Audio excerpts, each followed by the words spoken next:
The silver lining of a very dark cloud.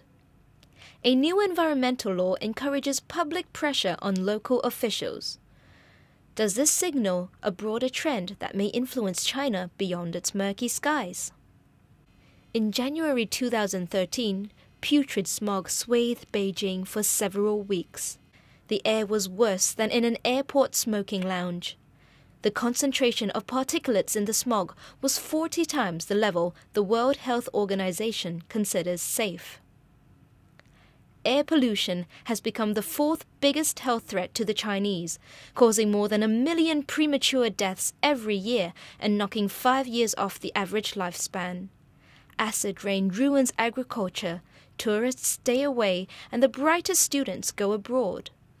Direct economic losses from pollution in 2010 reached 2.5% of China's GDP, double the proportion in 2004.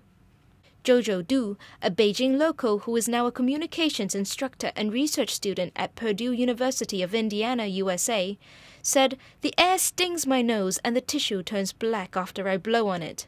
Barely anyone exercises outdoors." She has considered moving away because of the poor air quality. China's airpocalypse caused huge public furore. In January alone last year, microblogs recorded over 2.5 million posts about smog. They may be finally pushing the government to effectively deal with the problem, even if it means giving more power to activists. China's recent efforts, including issuing 20 anti-pollution laws to curb pollution, are ineffective. Seemingly ambitious policies wither away in corruption.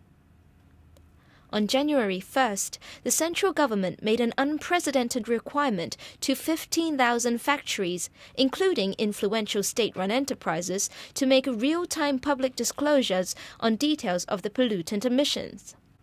This is a breakthrough because it allows NGOs, activists, and the general public to participate in monitoring. Ma Jun, a prominent environmental activist, is working with programmers to design an app that would expose factories whose emissions exceeded regulations, which would be coded red. Still, others are less optimistic.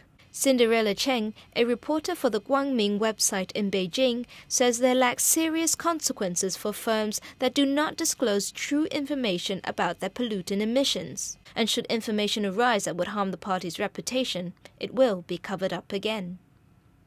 Still, the new law is a silver lining of a very dark cloud. After all, even communist honchos cannot avoid breathing in the Forbidden City's murderous air.